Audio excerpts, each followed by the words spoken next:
அன்பார்ந்த எனதருமை யூடியூப் நேயர்களுக்கு வணக்கம். அதாவது பஞ்ச அங்கத்தில் கரணம் என்பதும் ஒரு அங்கமாகவும், கரணம் என்பது ஒரு அங்கம். இந்த கரணம் என்பது என்ன சொன்னான்னா ஒரு திதியை எடுத்துக்கொண்டோம் என்று சொன்னால் அதற்கு 2 கரணங்கள் வரக்கூடியது. அதாவது ஒரு திதியுடைய நாளிகை எவ்வளவோ அதில் முதல் பகுதி ஒரு கரணமாகவும் பிற்பகுதி ஒரு கரணமாக வருவது தான் கரணம். அப்போ 11 கரணங்கள் இருக்கிறது. ஸ்திர நிலையான கரணங்கள், அதாவது தேய்பிறை சதுர்த்தசி திதியில் 2வது கரணம், அமாவாசை திதியில் 2 கரணம், வளர்பிறை பிரதமையில் முதல் கரணம் மட்டுமே. அதாவது சகுனி, சதுஸ்பாதம், நாகமும், கிம்ஸ்துக்கணம், இந்த 4ம் ஸ்திர கரணங்களாகும். அதாவது ஸ்திர நிலையான 4 கரணம். ஸ்திர நிலையான அதாவது தேய்பிறை சதுர்த்தசி திதியில் 2வது கரணம், அமாவாசை தேய்பிறை சதுர்த்தசி திதியில் 2வது கரணம், அமாவாசை திதியில் 2 கரணம், வளர்பிறை பிரதமியில் முதல் கரணம் மட்டுமே. அதாவது சகுனி, சதுஸ்பாதம், நாகமும், கிம்ஸ்துக்குணம் ஆகியவை ஸ்திர கரணங்கள். நீங்கள் இப்படி எடுத்துக்கிடுங்க, குழப்ப வேண்டாம். ஸ்திர கரணங்கள் 4. மற்ற கரணங்களான பவம், பாலவம், கவுளவம், தைத்துளை, கரசை, வணிசை, பத்திரை. இந்த பத்திரைக்கு இன்னொரு பேர் விஷ்டி ஆகிய 7 கரணங்கள் சர சுழற்சி முறையில் திதிகளில் இயங்கக்கூடியவை. இதில் பவம், பாலவம், கவுளவம், கரசை ஆகிய 5 கரணங்கள் முழுக்க சுபத்தன்மை உடையவை. பவம், பாலவம், கவுளவம், தைத்துளை, கரசை ஆகியவை 5 கரணங்கள் முழுக்க சுபத்தன்மை கொண்டவைகளாகும். அப்போ வணிசை, சதுஸ்பாதம் ஆகிய 2 கரணங்கள் மத்தியமமான சுபத்தன்மை கொண்டவை. வணிசையும் சதுஸ்பாதம் ஆகிய 2 கரணங்கள் மத்தியமமான சுபத்தன்மை கொண்டவை. ஒவ்வொரு வருடமும் தை மாத பிறப்பன்று மகர சங்கராந்தி தேவதை இந்த கரணங்களின் அடிப்படையில் தான் உருவம் கொண்டு பலன் உரைக்கப்படுகின்றன. அப்போ என்ன சொல்லலான்னா அதாவது என்ன சொன்னான்னா நாம் செய்யக்கூடிய ஒவ்வொரு செயலுக்கும் அதில் நாம் நன்மையான பலன்கள் அனுபவிக்க வேண்டும் என்றால், அதாவது செய்கின்ற காரியங்கள் வெற்றி பெற வேண்டுமானால் இந்த 11 கரணங்களில் சுபம் அசுபம் பார்த்து காரியங்கள் செய்தோமானால் எடுத்த காரியம் நிச்சயமாக கைகூடிவிடும். அப்போ கரணத்தை பற்றி நம்ம என்ன சொல்ல, எப்பயுமே ஒரு கவனமாக இருக்க வேண்டிய ஒரு சூழ்நிலைக்கு தள்ளப்பட்டுவோம். அப்போ இந்த வகை கரணங்களின் குணத்தன்மைகள், அதாவது லட்சணங்கள் பற்றி இங்கே நம்ம பார்க்கலாம். இப்போ ஒருத்தர் பவகரணத்தில் பிறந்திருக்கிறார். இந்த பவகரணத்தில் பிறந்தால் இதனுடைய மிருகம் சிங்கம். தேவதை, அப்போ தேவதை இந்த பவகரணத்திற்கு தேவதை தேவேந்திரன். எப்பயுமே தெரிஞ்சு வச்சுக்கணும், நம்மளுடைய கரணத்தோடைய அதிதேவதை தெரிஞ்சு. மலர் புன்னை மலர், ஆகாரம் அன்னம். 2வது என்ன சொன்னான்னா இந்த பவகரணத்திற்கு உடையவர்கள் கஸ்தூரி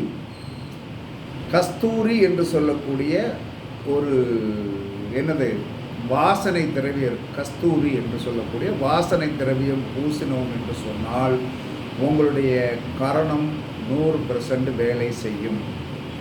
அதற்கடுத்து என்ன சொல்கிறாங்கன்னா, எப்பையும் இந்த பவகரணத்தில் போய் பிறந்தவர்கள் தாங்கள் சாமி கும்பிடும்போது நீங்கள் என்ன செய்யணும்னா அன்னத்தை ஆகாரமாக வைக்கணும். சாதம் இத்தனைக்கான ஒரு கிண்ணம் சாதம் பவகரணத்தில் போய் பிறந்தவர் நித்தமும் சாமி கும்பிடும் போது அன்னத்தை ஆகாரமாக நிவேதானமாக வைத்தால் அன்றைய நாள் உங்களுக்கு சிறப்பாக. ஏன்னா உங்களுடைய கரணத்தை ஆக்டிவேஷன் பண்ணுவதற்கு மலரை வைத்து ஆக்டிவேஷன் பண்ண. இப்போ பவகரணத்திற்கு புன்னை மலர். அப்போ புன்னை மலர் ஆகாரம் அன்னம், அதே சமயத்தில் வாசனை திரவியம் கஸ்தூரி, இதற்குண்டான ஆவரணம் மாணிக்கம். என்ன காரணம் அப்படின்னா பவகரணத்தில் போய் பிறந்தவர்கள் மாணிக்க கல்லை மோதிரமாக போட்டுக்கொள்ளலாம். பவகரணத்தில் போய் பிறந்தவர்கள் மாணிக்க கல்லை மோதிரமாக போட்டுக்கொள்ளலாம். தூபம் அப்படின்னா இந்த புகை போடுவோம் இல்லையா, கரடியில் கொஞ்சம் தணல் வளர்த்து அதில் இது தூவி இது பண்ணும் இல்லையா, அதுக்கு அகில். இது நாட்டு மருந்து கடையில் என்ன சொல்கிறேன்னா நீங்கள் கேட்டீர்கள் என்று சொன்னால் அகில், இந்த புகை போடுவதற்கு கொஞ்சம் அகில் கொடுங்க அப்படின்னு கேட்டிங்கன்னா கண்டிப்பாக கிடைக்கும். இது என்ன முக்கியமான விஷயம் அப்படின்னா உங்களுடைய காரணத்தை நீங்கள் ஆக்டிவேஷன் பண்ணுவதற்கு என்ன செஞ்சீர்கள் என்று சொன்னால், நீங்கள் படத்தை வச்சுருப்பீங்க, அதெல்லாம் ஓகே. ஆனால் இந்த மாதிரி ஏதாவது நம்ம எல்லாத்தையும் ஒரு நாள் என்ன சொல்கிறேன்னா எல்லாம் வச்சு இது பண்ண முடியாது. ஆனால் நித்தமும் என்ன சொன்னா புன்னை மலர் கிடைத்தால் அல்லது அன்னம், இது ரெண்டு புன்னை மலர் கிடைக்குதா கிடைக்கலன்னு எனக்கு சரியாக தெரியல. வஸ்திரம், எப்போ ஒருத்தர் பவகரணத்தில் போய் பிறந்தால் அவர் வெண்மையான ஆடைகளை உடுத்துவது அவர் வெற்றி பெற்று விடுவார். அப்போ என்ன சொல்கிறேன்னா இதெல்லாம் நீங்கள் என்ன சொன்னா ஒரு கரணம் என்பது நீங்கள் பவகரணத்தில் போய் பிறந்தால் வாழ்நாள் ஃபுல்லாக சாகின்ற வரை இந்த கரணத்தோட இது தலைமை கரணம்.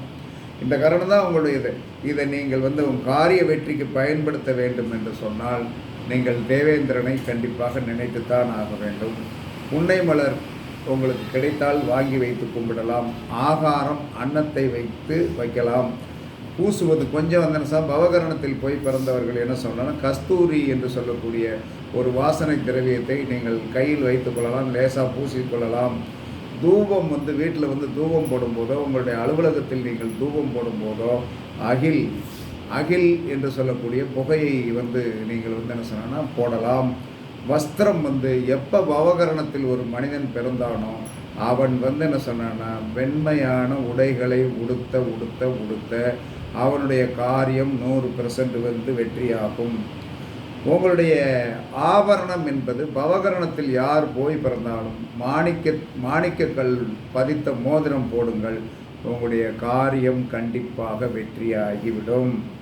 அதற்கடுத்து என்ன சொல்கிறான்னா பாத்திரம் அப்படின்னு சொல்லி வரும்போது என்ன சொல்கிறான்னா இந்த செப்பு பாத்திரம் செப்பு பாத்திரம் இருக்கு இல்லையா, அப்போ இந்த செப்பு பாத்திரத்தில் அந்த அந்த செப்பு பாத்திரம் பாத்திரத்தில் தண்ணீர் வைப்பது சாலச் சிறந்தது.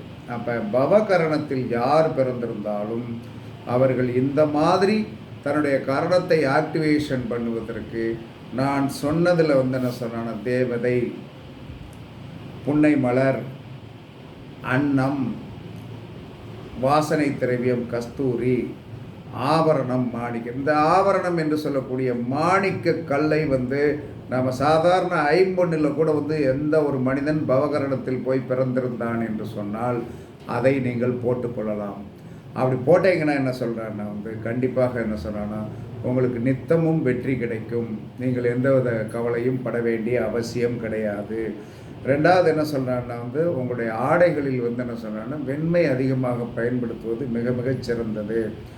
இதை நீங்கள் செய்யணும். இப்படி செய்யும்போது என்ன சொல்கிறான்னா நம்மளுடைய கரணம் 100% ஆக்டிவேஷன் ஆயிரும். அப்படி ஆகும்போது தான் என்ன சொல்கிறான்னா கரணத்தை நாம் இயக்க இதில் இன்னொரு விஷயம் என்னென்னா என்ன சொன்னா உங்களுடைய கரணம் ஓடிக்கொண்டிருக்கும்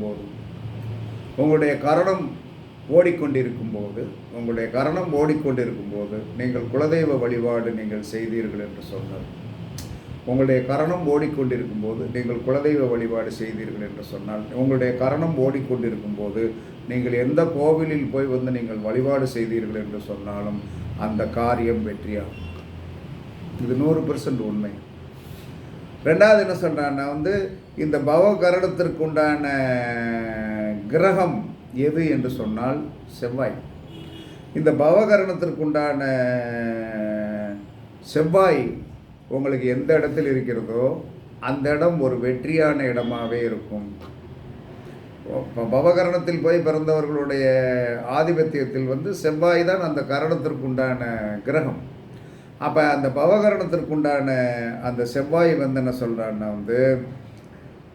நீங்கள் உங்களுடைய ஜாதக கட்டத்தில் எந்த இடத்தில் இருக்கிறதோ அந்த இடத்தில் என்ன சொல்கிறான்னா உங்களுக்கு ஒரு வெற்றி கண்டிப்பாக உண்டு. அதில் எந்த ஒரு மாற்று கருத்தும் கிடையாது. அப்போ இந்த மாதிரி தான் கரணங்களை நீங்கள் ஆக்டிவேஷன் பண்ணணும்.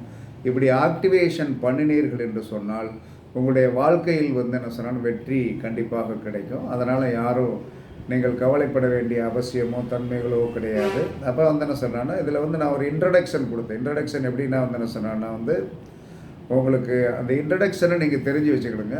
இன்னும் அடுத்து என்ன சொன்னால் ஒவ்வொரு கரணத்திற்காக பவத்திற்கு அடுத்து பாலம் அப்படி 11 கரணத்திற்கும் தனித்தனியாக உங்களுக்கு நான் விளக்கம் சொன்னால்தான் எல்லாமே நல்லா புரியும். இப்போ என்ன சொன்னான்னா பவகரணத்தில் போய் பிறந்தவர்கள் என்ன சொல்கிறான்னா இவர்கள் என்ன சொல்கிறான்னா மாணிக்கக்கல்லை அணியலாம் அப்படின்னு சொல்லியாச்சு. அப்போ பவகரணத்தில் போய் பிறந்தவர்கள் மாணிக்கக்கல்லை அணியலாம் அப்படின்னு சொல்லி வரும்போது என்ன சொல்கிறான்னா நீங்கள் என்ன செய்யணும்னா மாணிக்கக்கல்லை தாராளமாக அணிந்து கொள்ளுங்கள். அந்த மாணிக்கக்கல்லை அணியும் போது என்ன சொல்கிறான்னா உங்களுக்கு ஒரு பெரிய வெற்றி என்ன சொல்கிறான்னா கண்டிப்பாக கிடைக்கும். இது ஈஸியான ஒரு கோடு வேடாக எடுத்துக்கலாம். இந்த சொல்லியிருக்கிற ஒவ்வொரு விஷயமே என்ன சொல்கிறான்னா நீங்கள் ஈஸியாக என்ன சொல்கிறான்னா செயல்படுவதற்கு உங்களுக்கு வழிவகுக்கும். அதனால் பவகரணத்தில் போய் பிறந்தவர்கள் இதில் படித்து இந்த பொருளில் ஏதாவது ஒன்று உங்கள் கையில் இருந்தாலும் அன்றைய காரியம் வெற்றி. இப்போ நான் எல்லாத்தையுமே கையில் வச்சுருக்க முடியும் அப்படின்னு எல்லாராலையும் சொல்ல முடியாது. ஒரு பொருள் கிடைக்கும். இலகுவானது என்று சொல்லி வரும்போது என்ன சொல்கிறான்னா இலகுவானது அப்படின்னு சொல்லி வரும்போது என்ன சொல்கிறான்னா நமக்கு இந்த வஸ்திரம் அப்படின்னு இருக்கு இல்லையா, வஸ்திரம் அப்படின்னு சொல்லி வரும்போது என்ன சொல்கிறான்னா நாம் அந்த வஸ்திரத்தோடைய கலரை நாம் டெய்லி யூஸ் பண்ணலாம். இப்போ ஒருத்தர் எனக்கு வெள்ளை சட்டை போட்டெல்லாம் பழக்கம் இல்லை சார் அப்படின்னா வெள்ளை கர்ச்சிப் கையில் வச்சுக்கலாம். அப்போ நம்ம கரணம் ஆக்டிவேஷன். அதனால் இதை நடைமுறைப்படுத்தி நீங்கள் பாருங்கள். கரணத்தை இயக்குவதற்குண்டான சிறிய சூட்சுமம் இதுவே என்று கூறி உங்களிடமிருந்து விடைபெறுவது சிப்பிப்பாறை ஜோதிடர் ஆதி ராகவன் ஜெயபாலாஜி.